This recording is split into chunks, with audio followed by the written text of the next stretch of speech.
quand Nicolas Sarkozy se préoccupait davantage de sa fonction de président que de sa santé. Chef de l'État entre 2007 et 2012, l'époux de Carla Bruni Sarkozy a révélé dans son livre Le temps des tempêtes qu'il avait durant son mandat été hospitalisé dans le plus grand secret pour soigner un phlegmon à la gorge. Un problème qui lui a été diagnostiqué quelques jours avant un voyage officiel au Maroc, et que Nicolas Sarkozy a rapidement voulu régler avant son déplacement. À tel point qu'il a caché sous sa veste un dispositif médical.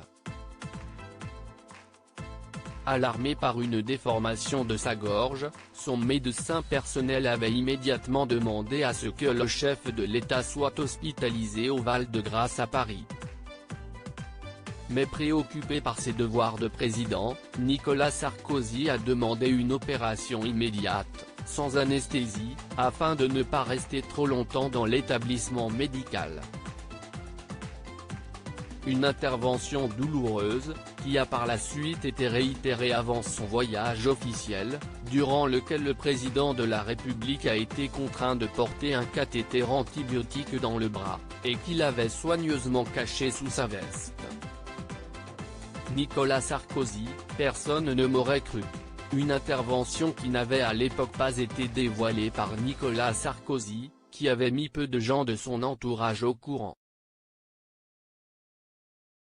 Mais si à son arrivée au Maroc le président de la République se sentait fatigué et livide, il a rapidement retrouvé la forme afin d'assurer son engagement, tout en ayant mis au courant le roi Mohamed VI à propos de son état de santé. Au moment des faits, seul Nicolas Sarkozy, et ses médecins étaient au courant. Son opération n'avait été dévoilée dans la presse quelques mois plus tard. Qu'est-ce ce qu'on aurait mis? Personne m'aurait cru. Le général me dit il faut que je vous opère et je lui ai dit faites tout de suite, avait-il ainsi ordonné afin que l'affaire ne s'ébruite pas. Et nombreux sont ceux qui n'y ont vu que du feu.